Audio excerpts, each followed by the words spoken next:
Hello guys, welcome to டாசல்ஃபின். இன்றைக்கி வீடியோவில் பார்த்தீங்கன்னா நம்ம டக்வீடுன்னு சொல்லிட்டு ஒரு ஃப்ளோட்டிங் பிளான்ட்டை தான் பார்க்க போகிறோம். ஸோ டக்வீடு வந்து one of the best floating plant அப்படின்னு சொல்லிட்டு ஒரு குரூப் சொல்லுவாங்க. இன்னொரு குரூப் பார்த்தீங்கன்னா ஒன் ஆஃப் த ஒஸ்ட்டுன்னு சொல்லுவாங்க. ஏன் ஒஸ்ட்டு அப்படின்னு சொல்கிறாங்க அப்படின்னு பார்த்தீங்கன்னா, இது என்ன பண்ணோம் அப்படின்னு பார்த்தீங்கன்னா, டேங்க்கில் கொண்டு போய் ஒரு 10 பிளான்ட் எடுத்து கொண்டு போய் ஒரு டேங்க்கில் போட்டோம்னு வச்சுக்கோங்களேன். ஸோ டாப் வியூலேருந்து பார்க்கும்போது இந்த மாதிரி தான் இருக்கும் டேங்க். ஒரு 1 மந்த் கழிச்சு பார்த்தீங்கன்னா டோட்டலாக வந்து இந்த மாதிரி தான் ஃப்ளோட்டிங் ஆரம்பிச்சிடும். ஸோ நம்மளால் மேலேருந்து கீழே வந்து ஃபிஷ்ஷை பார்க்க முடியாது. ஸோ நம்ம இதுக்குள்ளே கையை வச்சுட்டு இன்னொரு டேங்க்கில் கையை கொண்டு போய் வைக்கிறோம் அப்படின்னு பார்த்தீங்கன்னா, இந்த நம்ம கையில் ஒட்டிக்கிட்டே பார்த்தீங்கன்னா அடுத்த டேங்க்குக்கு வந்து அப்படியே ட்ரான்ஸ்ஃபர் ஆகிடும். ஸோ இந்த மாதிரியெல்லாம் பிரச்சனை இருக்குது. ஒன் ஆஃப் த பெஸ்ட்டு ஏன் அப்படின்னு சொல்கிறாங்க அப்படின்னு பார்த்தீங்கன்னா, இதில் பார்த்தீங்கன்னா இந்த ரூட்ஸ் உங்களுக்கு தெரியும் பாருங்கள். டாப் வியூலேருந்து இப்போ நான் சைட் வியூலேருந்து எடுக்கிறேன். ஸோ எடுக்கும்போது இந்த ரூட்ஸ் தெரியுது பாருங்கள். இந்த ரூட்ஸ் என்ன பண்ணோம் அப்படின்னு பார்த்தீங்கன்னா, இந்த தண்ணியில் இருக்கக்கூடிய இந்த அமோனியா, நைட்ரைட் இந்த மாதிரி ஃபிஷ் வேஸ்ட்லேருந்து உருவாகக்கூடிய இதெல்லாம் இருக்குது பார்த்தீங்களா, அது எல்லாத்தையும் வந்து சுத்தமாக ரிமூவ் பண்ணிவிடும். ஸோ அதனால் என்ன அப்படின்னு பார்த்தீங்கன்னா, நீங்கள் வாட்டர் சேஞ்ச் பண்ணலை, இந்த வீக் பண்ண முடியலன்னா கூட நீங்கள் பயப்பட தேவையில்லை. ஸோ பயங்கரமாக அதில் இருக்கிற என்னெல்லாம் நியூட்ரியன்ஸ் இருக்கோ அது அவ்வளோத்தையுமே வந்து உறிஞ்சிட்டு தண்ணியை வந்து க்ளீனாக மெயின்டைன் பண்ணும். அழுக்கு இருக்க தான் செய்யும், பட் அந்த தண்ணியில் இருக்கக்கூடிய அந்த அமோனியா, நைட்ரேட் இந்த மாதிரி விஷயங்களை மட்டும் அப்சர்வ் பண்ணிடும். ஸோ நெக்ஸ்ட்டு என்ன அப்படின்னு பார்த்தீங்கன்னா, இந்த கப்பி, அதுக்கப்புறம் வந்து பீட்டா, அதுக்கப்புறம் மாலிஸ் இந்த மாதிரி எல்லாம் ப்ரீட் பண்ணிவிட்டு அதை மாடியில் கொண்டு போய் வைப்பாங்க பார்த்தீங்களா.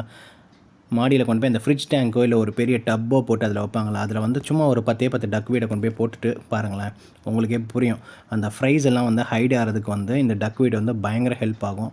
அதே மாதிரி பார்த்திங்கன்னா, மாடியில் வந்து டைரக்ட் சன்லைட் படுறதுனால என்ன ஆகும் அப்படின்னு பார்த்தீங்கன்னா, மற்ற பிளான்ஸை கம்பேர் பண்ணும்போது இந்த டக் வீடுக்கு வந்து கொஞ்சம் சன்லைட்டு கொஞ்சம் ஜாஸ்தியாகவே தேவைப்படும். ஸோ என்ன பண்ணலாம் அப்படின்னு பார்த்தீங்கன்னா, ஒரு பால்கனியாவது இருக்கணும், அப்படின்னா விண்டோ பக்கத்தில் நீங்கள் வந்து டேங்க் செட் பண்ணியிருக்கணும். அப்படி இல்லாத பட்சத்தில் மாடியில் கொண்டு போய் ஒரு டப் செட்டப்போ இல்லை ஒரு ஃப்ரிட்ஜ் டேங்க்கோ ஒன்று செட் பண்ணுறீங்கன்னா, அதில் வந்து ஒரு ஹேண்ட்ஃபுல் ஆஃப் கொஞ்சம் ஒரு 20 பீஸ் எடுத்து கொண்டு போய் போட்டிங்கன்னா போதும். அது பாட்டுக்கு அப்படியே வந்து என்னென்னா பிளான்ட் அப்படியே எக்ஸ்ட்ராவாக உருவாகிட்டே இருக்கும். ஸோ இப்போ நான் காட்டுறது தான் பார்த்தீங்கன்னா டக் வீடோடைய பிளான்ட்டை நான் என்னோடய கையில் எடுத்து வச்சு என் விரலில் எடுத்து வச்சு உங்களுக்கு காட்டுறேன்.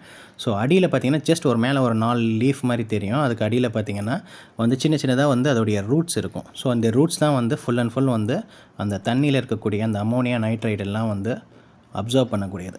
சரி, ஓகே, மற்ற விஷயங்கள்லாம் பார்ப்போம். அதாவது சன்லைட் எவ்வளோ தேவைப்படும், லைட்டிங் எப்படி தேவைப்படும் அப்படின்னு. இன்டோரில் இன்கேஸ் நீங்கள் செட் பண்ணுறீங்க அப்படின்ற பட்சத்தில் ஒரு நல்ல குவாலிட்டியான லைட்டு கண்டிப்பாக தேவைப்படும். ஸோ இப்போ என்கிட்ட வந்து சாயில் கிடையாது, எந்த ஒரு அந்த பிளான்டட் டேங்க்குக்கான எந்த ஒரு இதுவுமே எனக்கு கிடையாது. நான் என்ன மாதிரி பிளான்ட் வளர்க்கலாம் அப்படின்னு கேட்டிங்கன்னா, சாயில் எந்த மாதிரி எந்த செட்டப்புமே இல்லை அப்படின்ற பட்சத்தில் நீங்கள் எல்லாருமே வந்து ஒரு ஃப்ளோட்டிங் பிளான்ட்டு போகலாம். ஸோ ஃப்ளோட்டிங் பிளான்ட்டில் போகிறப்போ என்னென்னா நிறையா ஃப்ளோட்டிங் பிளான்ட்ஸ் இருக்குது, அது உங்களுக்கே தெரியும். ஸோ அதில் ஒன் ஆஃப் த பெஸ்ட்டுன்னு சொல்கிறது இந்த டக் வீடு சொல்லலாம். ஸோ இது எப்படின்னா ரொம்ப சீப்பான ப்ரைஸ் தான். அதாவது கொஞ்சோண்டு வாங்கி போட்டிங்கன்னா கூட என்னென்னா ஒரு டேங்க்கில் போட்டிங்கன்னா ஒரு 10 நாள் கழிச்சு அதுலேருந்து இன்னொரு 10 பீஸ் எடுத்து இன்னொரு டேங்க்குக்கு போடலாம். ஸோ என்னென்னா அப்படியே இன்க்ரீஸ் ஆகிக்கிட்டே இருக்கும். இது அந்த இடம் ஃபுல்லாக ஸ்ப்ரெட் ஆகிறதுக்காக என்னென்னா அந்த லைட்டை ஃபுல்லாக அப்சர்வ் பண்ணி இதுவே எடுத்துக்கணும் அப்படின்றதுக்காக ஸ்ப்ரெட் ஆகிட்டே இருக்கும் இந்த பிளான்ட்டு. ஸோ என்னென்னா நம்ம கொஞ்சம் கொஞ்சமாக எடுத்து வேறு டேங்க்கில் நம்ம போட்டுட்டு போய்கிட்டே இருக்கலாம். ஸோ ஒன் ஆஃப் த பிகினர்ஸ்க்கு வந்து one of the easiest and hardiest பிளான்ட்டுன்னு சொல்லலாம்.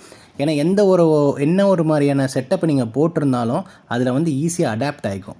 இந்த வாட்டர் பேராமீட்டர்ஸ் பற்றியெல்லாம் மற்ற பிளான்ஸ் மாதிரிலாம் வந்து மெல்ட் ஆகும், அந்த மாதிரிலாம் கவலைப்பட தேவையில்லை. இதுக்கு தேவை என்ன அப்படின்னு பார்த்தீங்கன்னா, லைட் வந்து கொஞ்சம் நல்லா இருக்கணும். அதாவது லைட்டு வந்து மற்ற பிளான்ஸை கம்பேர் பண்ணும்போது இது கொஞ்சம் எக்ஸ்ட்ராவாக தேவைப்படும். ஒரு 6 to 7 ஹவர்ஸ் வந்து லைட்டு போட்டிங்கன்னா அது பாட்டுக்கு வளர்ந்துக்கிட்டே இருக்கும். ஸோ இதோட கேர் லெவல் அப்படின்னு பார்த்தீங்கன்னா ஒன்றுமே இல்லை. கேர் லெவல்ன்றதெல்லாம் எதுவுமே இல்லை, ரொம்ப ஈஸி தான். லைட்டிங் தேவை எப்படி அப்படின்னு பார்த்தீங்கன்னா, ஒரு மீடியம் டு ஹை வந்து நல்லா தேவைப்படும் லைட்டு. டெம்பரேச்சர் மற்ற பிளான்ஸ் எல்லாம் பார்த்தீங்கன்னா மோஸ்ட்லி வந்து லோ டெம்பரேச்சரில் வந்து பயங்கரமாக த்ரைவ் ஆகும் மற்ற பிளான்ஸ் எல்லாம். பட்டு டக் வீடை பொறுத்த வரைக்கும் ஒரு 15 to 32 டிகிரி செல்சியஸ் வரைக்கும் பயங்கரமாக நல்லா சர்வைவ் ஆகிடும். அண்டு க்ரோத் ரேட் எப்படி அப்படின்னு பார்த்தா நல்லா ஃபாஸ்ட்டான க்ரோத் ரேட்டு. ஃபெர்டிலைசர் தேவை கிடையாது, CO2 தேவை கிடையாது. ஜஸ்ட்டு டேங்க்கில் வந்து எந்த ஒரு மூமெண்ட்டும் இருக்கக்கூடாது. நான் சொன்ன மாதிரி தான் இந்த மாடியில் செட்டப் பண்ணுறோம் பார்த்தீங்களா, அதில் செட்டப் பண்ணுறது எப்படி பண்ணுறோம், நம்ம வந்து ஒரு மோட்டரு, ஃபில்டரு அந்த மாதிரி எதுவுமே இல்லாமல் சின்னதாக வெறும் ஒரு டப்போ இல்லை ஒரு ஃப்ரிட்ஜ் டேங்க்லேயோ நம்ம செட் பண்ணுறோம் அப்படின்ற பட்சத்தில் அதில் வந்து எந்த ஒரு வாட்டர் மூமெண்ட்டும் இருக்காது. இப்போ பீட்டா டேங்க்லாம் எந்த ஒரு வாட்டர் மூமெண்ட்டுமே இல்லாமல் தான் நம்ம மோஸ்ட்லி வச்சுருப்போம். ஸோ அதில் வந்து பார்த்திங்கன்னா அந்த மாதிரி இடத்துல வந்து இது வந்து பயங்கரமாக வந்து ஸ்ப்ரெட் ஆகக்கூடிய ஒரு வகையான பிளான்ட்டு தான் இது. ஸோ இதுக்கு நம்ம கொடுக்கக்கூடிய விஷயம் என்ன, நம்ம என்ன கொடுக்கணும் அப்படின்னு பார்த்தா, வாட்டரில் வந்து எந்த ஒரு பெரிய மூவ்மெண்ட் இருக்கக்கூடாது. அந்த ஃபில்டர்லாம் போட்டு இந்த பிளான்ட்ஸ்லாம் அடிச்சுட்டு போவோம்ல, அந்த மாதிரியெல்லாம் இருக்கக்கூடாது. ஜஸ்ட் அப்படியே ஸ்டில் வாட்டராக இருக்கணும். அதாவது மூவ்மெண்ட் இல்லாத வாட்டராக இருக்கணும். பீட்டா டேங்க் இருக்குல்ல, அது நம்ம எப்படி செட்டப் பண்ணுவோமோ அந்த மாதிரி ஸ்லோ மூவிங் வாட்டர்ஸ் இருந்தால் கூட ஓகே.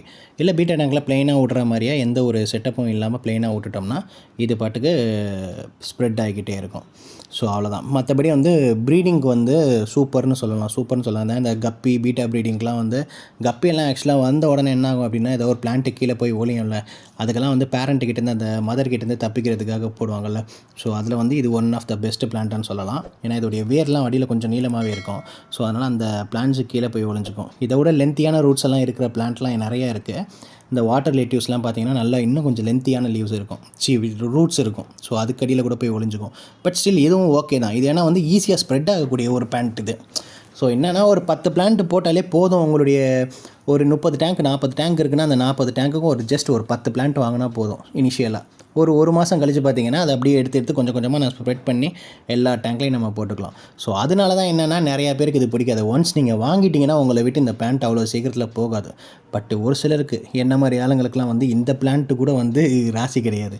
எனக்கு வந்து பிளான்ட்டுடைய ராசி கிடையாது. எந்த பிளான்ட் வாங்கி வச்சாலும் பார்த்தா எனக்கு செட்டே ஆகாது.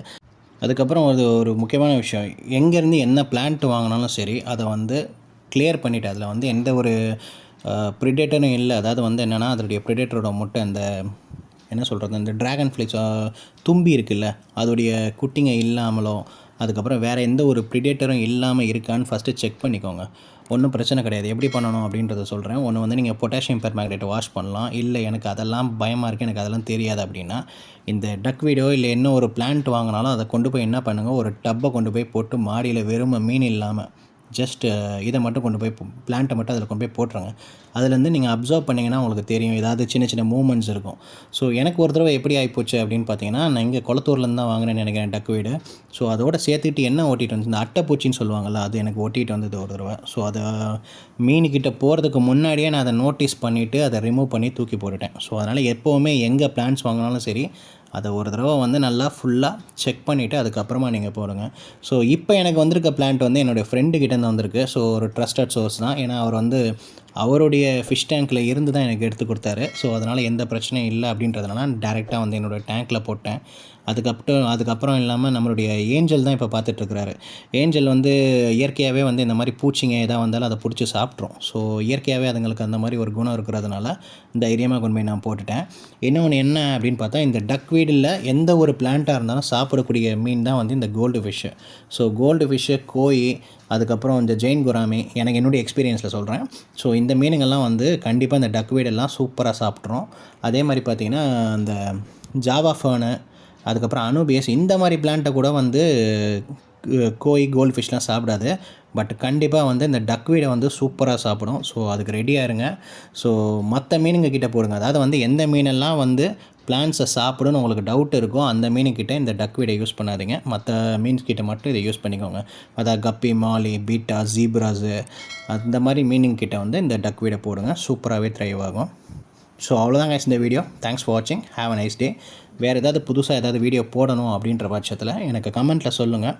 நான் அதுக்கேற்ற மாதிரி உங்களுக்கு வீடியோ போடுறேன் கைஸ்.